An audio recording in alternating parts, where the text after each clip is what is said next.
Hello everybody, and welcome back to another lecture video. In this lecture video, we're going to be discussing the method of virtual work and how we can use it to obtain approximate solutions to Euler-Bernoulli beams as well as continuums. So the question you might be wondering is, why do we need the principle of virtual work? Well, in many civil engineering applications as well as mechanical engineering and all the other engineering, when we want an exact solution to something, well, typically we need to solve a differential equation. For example, if we had a beam that was loaded axially, it is governed by the differential equation on the left, or if we had a beam subjected to flexure, it is governed by the differential equation on the right. Therefore, if I want to solve for those displacement functions, either u or y, I would actually have to solve a differential equation, which sucks. No one wants to solve a differential equation, let's be honest. So this is where the method of virtual work comes in, because it provides a way of approximating solutions without the requirement of solving differential equations. Now, virtual work, you guys have almost definitely heard this before. It is very common because it has many different applications. The first is solving reaction forces of determinate or indeterminate structures. We can also find displacements at specific points, or we can find approximate displacement functions, which is basically the displacement over the whole length of a beam or a bar or whatever else you're trying to find the displacement of. Now, in this particular set of lectures, we are going to be focusing on the approximate displacement function. So I want the displacement function over the entire length of a beam over the entire domain of a continuum. So for this method, we are going to utilize something called the principle of virtual work. Now, it sounds really scary. Like when I think of principle of virtual work, I'm expecting some crazy Wikipedia level calculations. However, the principle of virtual work, it's very simple. It's simply the internal virtual work, which I call IVW, is going to be equal to the external virtual work, which I call EVW. Now you're saying, all right, Clayton, doesn't sound too bad, but what exactly is this internal virtual work and external virtual work? Well, the internal virtual work is simply the integral of the real stresses multiplied by the virtual strains. And similarly for the external virtual work, it's going to be the real forces multiplied by virtual displacements. So here's kind of the concept here. So we're taking something real and we're multiplying it by something virtual. When the virtual work method was first derived, it's basically all theoretical math. No one likes theoretical math, especially us engineers. So what we do is we like to add the word virtual in so we can try and give it some sort of physiological meaning, although it really doesn't. This is more just a straight level math proof, but we're going to try and give it some meaning by adding the words virtual displacements, virtual strains, etc. So let's start with the more general case of everything, and that is a continuum. Remember that when we deal with bars or beams, those are specific cases of continuum. So if we can derive it for a continuum, we can derive it for basically everything else. Now, the equations of virtual work can actually be determined through two simple steps. The first one is we're going to multiply governing equations by the virtual displacement field u star, and then we are simply going to integrate over the domain. And you guys are thinking, Clayton, is that all? Yes, that's all. Nice and easy. So let's apply this specific criteria to our equations of equilibrium for a continuum. So as you guys may remember from momentum balance, we have three equilibrium equations for a continuum. The one is for the first direction, which I'm going to call x. The second equation is for the second direction, which I'm going to call y. And finally, the third one is for the third direction, which I'm going to call z. Now, we're going to make our lives a little bit easier here. We're going to cheat a little bit. And what we're going to do is we're going to assume a static case. Therefore, the sum of the forces in each of the directions, well, that's actually going to be equal to 0. So what we're going to do, we're going to take our first step, which is multiply these governing equations by a virtual displacement field u star. So what I'm going to do is I'm going to take each one of these equations and I'm going to multiply them by a virtual displacement in each of the respective directions. So the first equation there, that was the sum of the forces in the x direction. Well, I'm going to multiply that by a virtual displacement in the x direction. Similarly, in the middle there, that's the sum of the forces in the y direction. So I'm going to multiply that by the virtual displacement in the y direction, and then the same thing for the z direction. Now remember that the sum of the forces in the static case must be equal to 0. Therefore, this equation as a whole must actually be equal to 0. So what we're going to do is we're going to take that equation we just derived and we're going to keep it in a more simplified, compact form. Remember, the equation that we just saw and this equation that we were presented here, they're the exact same. I just used a summation to make it look a little bit nicer. So remember that we said, all right, well, now that we've multiplied by a virtual displacement field, all we have to do is integrate over the domain. and that's what we're going to do. But before that, let's play around with this equation a little bit, fondle it a bit, if you will. So the first thing I'm going to do is I'm just going to say, all right, well, if I take a step back and I were to investigate the partial derivative of sigma ji times ui star, so all together, well, I can use product rule to simplify it into the following, where I got partial sigma ji with respect to xj times ui star plus sigma times the partial derivative of ui star with respect to xj. Now, we can take this and rearrange it to get the following equality. You guys are saying, Clayton, what the hell are you doing? We're trying to solve the equation above, and you seem to be playing around with some partial differentials. Well, that's true, but if we look at this rearrangement, this term that we just derived, it actually appears in the equation above. So we're going to take this equality and substitute it into our equation above to get this.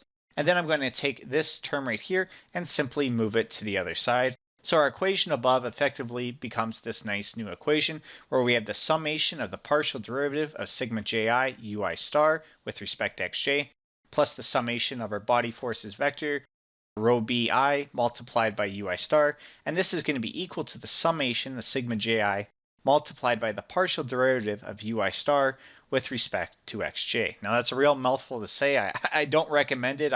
I can feel my voice getting sore just saying that, but we're going to continue on. So the next step we're going to say is, all right, this looks like dog shit. Let's try and make it look a little bit nicer. How do we do that? Well, let's first look at this term on the very left-hand side. We have sigma ji multiplied by the partial derivative of ui star with respect to xj. Now, we remember that our stress component, or our stress tensor sigma here, it's symmetric. So what we can actually do is expand it into the following, where we got 1/2 of sigma ij plus sigma ji. And you're saying, Clayton, that doesn't really make sense to me. It looks a little bit wonky. Well, think of this. All I did was say is if I have x plus x, I get 2x. And if I divide by 2, well, I'm left with x again. That's all I did there. Next, I'm going to take this partial derivative term, and I'm going to multiply it into our equation to get the following. Finally, we're going to say, all right, well, if sigma is symmetric, I can actually change the indices, then add them together, and I'm left with this right here where I have sigma ij multiplied by 1/2 of the partial derivative of ui star with respect to xj plus the partial derivative of uj star with respect to xi. And now all the magic happens because you're going to say, hold on, Clayton, I see what you did there. You just obtained the strain tensor. So as you guys remember back to the small strain tensor, this is the formula for it. Therefore, I can simplify our equation up above into the following, where the left-hand side stays the exact same, but on the right-hand side, the summation now is simply sigma ij multiplied by epsilon ij star. So these are going to be termed our virtual strains. So now that we're done fondling the equation, we can go back to step 2, which is integrating over the domain. Sounds gross, and, well, let's be honest, it is a little bit gross. But integrating over the domain at this point is easy, because all I'm going to do is add the integral sign in front of each one of these terms, indicating that I'm going to integrate over the domain. So I actually haven't integrated over the domain. I just put in the integration signs and say that's what I'm going to do. All right, so now we're going to simplify our left-hand side over here, specifically this term right here. So if we have the partial derivative of something times something, so we have sigma ji multiplied by ui star, well, this is actually called the divergence of sigma ji times ui star. Why is that important? Well, if we have something that qualifies for divergence, we can apply divergence theorem. So what we can do is we can take this integral right now that is currently over the domain, and we can simplify it into a surface integral of sigma ji times ui star dotted with the normal vector of that surface, nj. Now we can take this a step further and we say, all right, well, we know that our sigma, or stress tensor, it's symmetric. Therefore, sigma u star dotted with n is equal to sigma dotted with n times u star. Why is this nice? Well, we can simplify this formula by the following. And if we look here, we say, oh, hold on, Clayton. That term right there looks familiar, and it should. This sigma ji dotted with nj, that is simply our traction vector. If you guys remember from the Cauchy stress tensor, we talked about these traction vectors in detail. So from here, we can simplify our equation into the following, where it's now the surface integral of the summation of our traction vector multiplied by our virtual displacement. So from here, we can substitute this into the equation above, and we get our final virtual work expression for continuums, where we have the surface integral of our traction vector dotted with our displacement vector, or our virtual displacement vector, plus the integral over the domain of our body forces vector dotted with our virtual displacement vector. And this is going to be equal to the integral over the domain of the summation of sigma ij multiplied by epsilon ij star. So it's going to be our real stresses multiplied by our virtual strains. So if we take a step back and look at this, we see that this is exactly what we hinted towards in the introduction slide, in that we have our external virtual work on one side and we have our internal virtual work on the other side, and they must be equal to each other. But continuums, those are a very general case. You guys don't often deal with continuums too much. What we mainly deal with are beams, specifically Euler-Bernoulli beams. Now, what we can do is we can actually use the same procedure that we used for continuums on Euler-Bernoulli beams to get our virtual work expressions. So for Euler-Bernoulli beams, we know that they are governed by the following differential equation. EI multiplied by the fourth derivative of our deflection function is equal to Q. So remember the steps. All we're going to do is multiply each side by our virtual displacement. In this case, we're going to call it y star, and then we're going to integrate over the domain. So I get the following here. The domain of an Euler-Bernoulli beam is simply over the length of the beam, so I'm integrating both sides from 0 to L, and I'm multiplying both sides by that virtual displacement y star. From here, we are going to do something a little bit crazy, integration by parts. Now it's crazy because when we deal with integration by parts, typically it makes things look very, very gross, and this is no exception. So if I take the left-hand side of this equation, do integration by parts, well, I get this big, longer equation. Now I'm going to do something even more crazy, is I'm going to take one of the terms we got from our first integration by parts and conduct integration by parts yet again. So seemingly I took something that looked very simple and I made it look very complex. That is basically engineering in a nutshell. So from here, what we're going to do is we're going to say, all right, well, our total expression is now this big gross thing. And you guys are hating me at this point because you're saying, Clayton, I trusted you to simplify things, but you made it worse. Well, I did, but if we look here, there's actually a lot of very nice relationships we can see. The first of all is we have an EI multiplied by the third derivative of our deflection function. As you guys remember from Euler-Bernoulli beams, this is simply our shear function V. Similarly, we have an EI now multiplied by the second derivative of our deflection function. Again, if you guys remember from Euler-Bernoulli beams, this is simply our moment function. And finally, we have a derivative of our virtual deflection function with respect to x1. Well, we know that the derivative of a deflection function is simply the rotation function. So that term right there is our virtual rotation function, theta star. I just about said sigma star. So from here, we can substitute these terms and make our equation look a little bit nicer. We can expand the terms to get our virtual work expression for Euler-Bernoulli beams as simply the integral over the length of the beam of EI multiplied by the second derivative of our deflection function multiplied by the second derivative of our virtual deflection function. And this is going to be equal to the integral over the length of the beam of our distributed load multiplied by our virtual deflection function minus V2 y2 star plus V1 y1 star plus M2 times theta 2 star minus M1 times theta 1 star. Now, the reason why I went through those M's and V's really quick is because we're going to see that we actually don't really need them. If we look right here and we were to take a step back, we're saying, well, if I'm to use the virtual work method, I need to know the shear and the moment of this beam. Well, I'm going to give you a spoiler alert. We're actually going to simplify this so you do not need to know the shear or the moment of the beam, because this right now, it looks really gross. However, if we were to look on the left-hand side, we can see that we have the internal virtual work. And if we had the right-hand side, we have the external virtual work. But as I kind of mentioned right now, it looks really gross. So let's see if we can make this a bit more simple. I just wanted to leave it like this because if you guys were to look at a textbook or any sort of online notes, this is usually the conclusion that they come to, but I'm letting you guys know that there's a secret. This can actually be simplified a lot nicer. How do we do that? Well, let's first look at the terms. All right, so what we're going to do is we're going to say that we have a beam of length L and it's subjected to a distributed load Q. We know that on the left-hand side, we have those internal forces M1 and V1. So these are going to be the internal shear and the internal moment. So the M1 and V1 in the equation above, well, that's just going to be the shear and the moment at the left-hand side of the beam. Similarly, on the right-hand side of the beam, we still have shear and we have moment, so V2 and M2. And this is how we get V2 and M2 in the equation above. So another thing that we said that we need to do in this method is assume a virtual displacement function, which we called y star. Now this is going to be important because if we look at y star, it appears twice in our equation above, once on the internal virtual work side and once on the external virtual work side. Now we're also going to take this virtual displacement function and we're going to use it to find the virtual displacement at the left-hand side of the beam, which we'll call y star 1, which will be important because it appears twice in their equation above.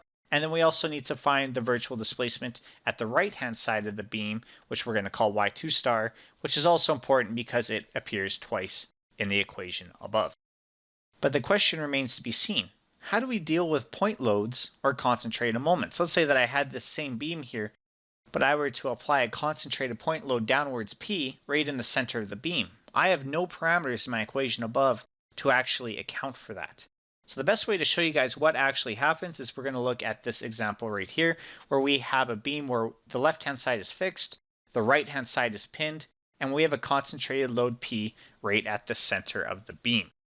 So what I'm going to do is I'm going to say, all right, well, if I were to look at the external virtual work in the first part of the beam, so from 0 to L1, well, it's simply going to be the integral from 0 to L1 of Q times y star minus V2 y2 star, etc., etc. But we already know that there's going to be some simplification.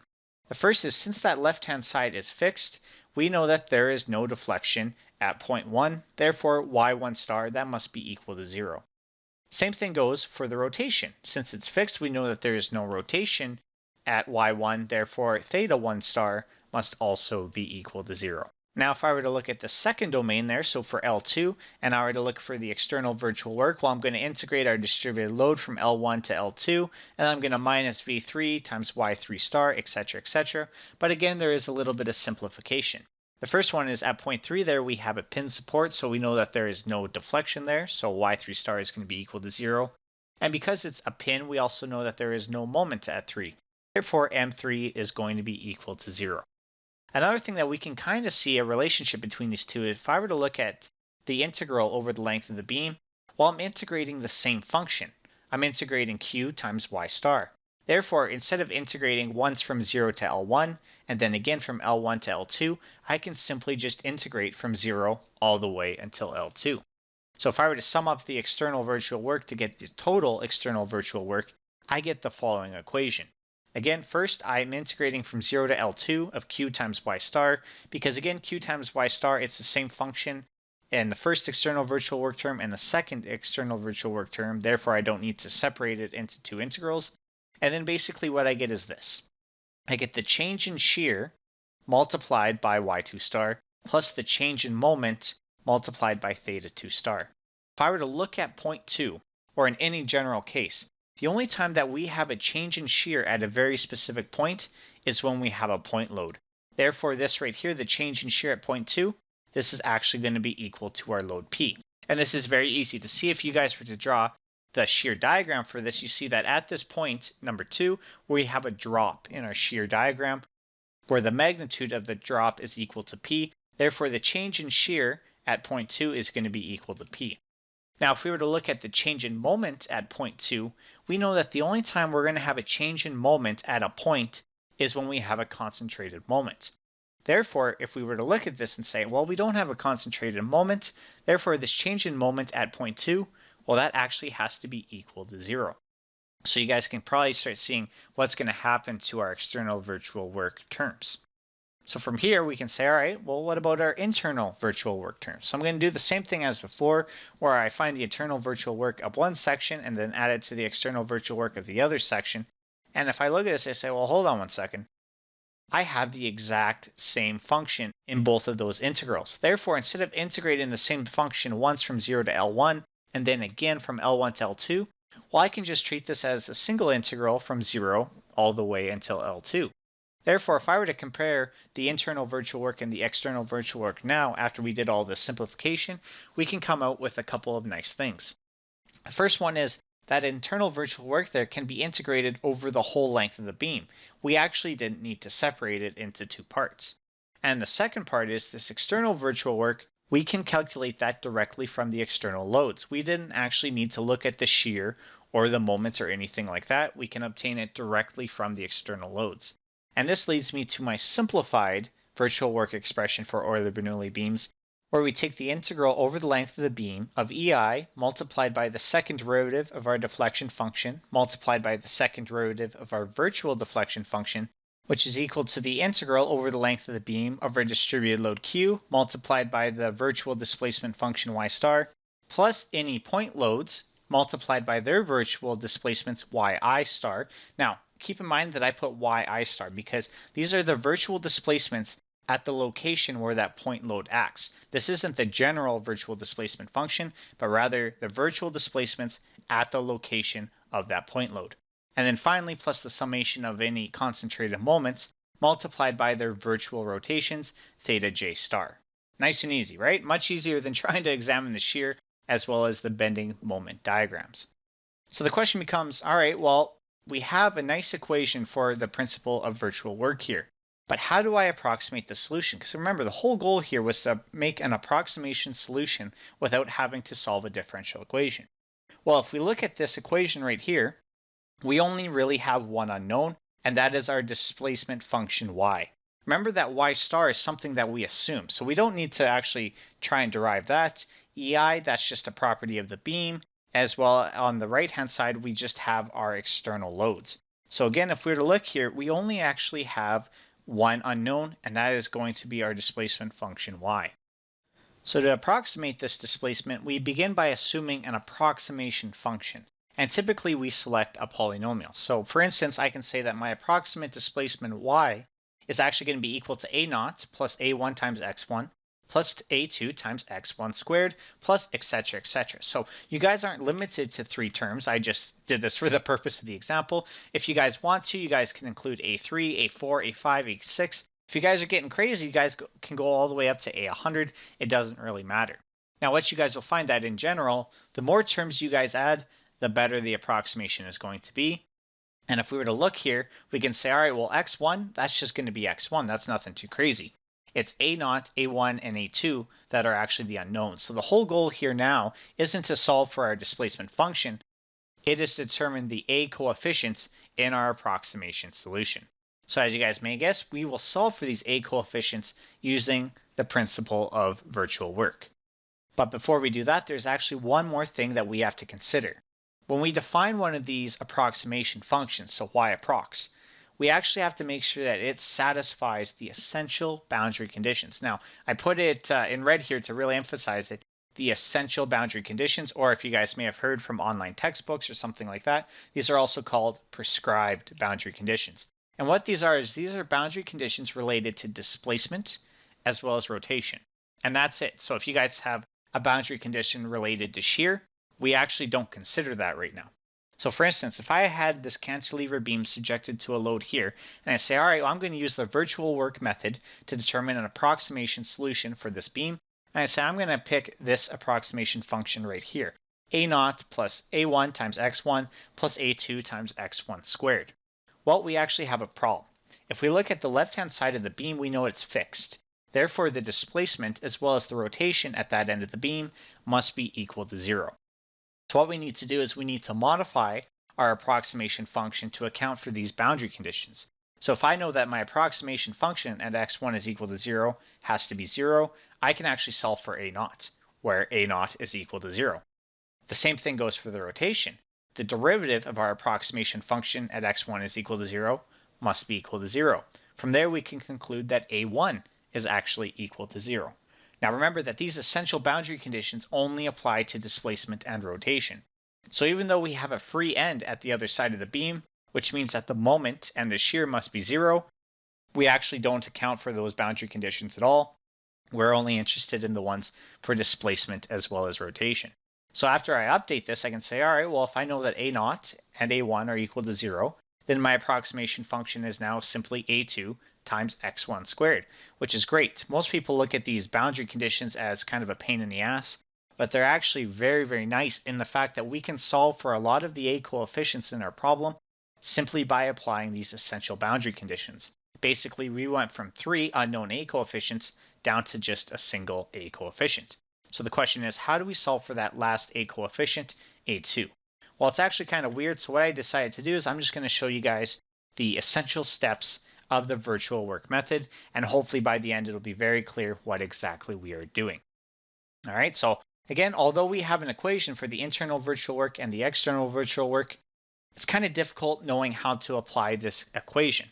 So the first thing that we said that we're going to do is we're going to assume an approximate displacement polynomial. For instance, I could pick a0 plus a1 times x1 plus a2 times x1 squared. And again, the goal is to solve for a0, a1, and a2. Now, I want to make this very, very clear because this is something a lot of students can get lost in, is that we pick the amount of terms that we have. This is an approximation displacement polynomial. If I wanted to, I can have a3, a4, a5, etc. I'm just doing this for the purposes of illustration and to kind of keep it a little bit nice. So once we have our approximate displacement polynomial, we have to make sure that it satisfies those essential boundary conditions. Therefore, let's say I have a pin at x1 is equal to 0. Well, then I know that my displacement at x1 is equal to 0 has to be equal to 0. Therefore, a0 is actually equal to 0. So that's just one of the examples. Just make sure that your approximation equation satisfies all the displacement and rotation requirements. Now, after you guys do that, you guys will probably find that you still have some unknown a coefficients, and this is when we are going to use the principle of virtual work. But remember in our equations that we actually had a second displacement term. We had our actual displacement y, but we also had our virtual displacement y star. And I said that this isn't too bad because we actually get to pick what y star is.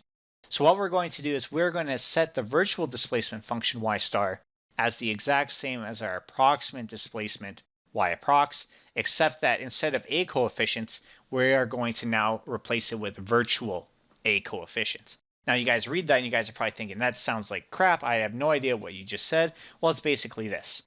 If my approximation solution at this point is a1 times x1 plus a2 times x1 squared, then my virtual displacement is simply going to be the virtual coefficient a1 star times x1 plus the virtual coefficient a2 star times x1 squared. So again, all I did was I took those a coefficients, a1 and a2, and replaced them with virtual a coefficients, a1 star, as well as a2 star.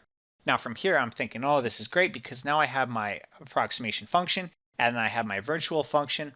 Therefore, I can calculate the internal virtual work, or IVW. We look at this equation right here. EI, well, that's something that we're given.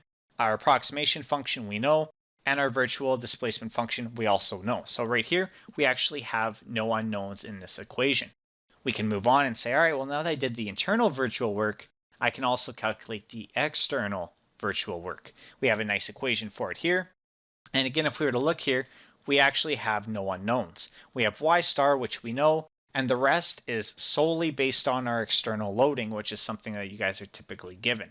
So from here, we're going to use the principle of virtual work and equate our two equations. So we're going to have our internal virtual work is equal to our external virtual work. Now this is where things get crazy, because this is when you guys say, hold on a second. I may have 7a coefficients that I need to figure out, right? But I only have one equation. In our particular case here, I said that we're dealing with a1 and a2. So we have one equation for two unknowns. What exactly do we do?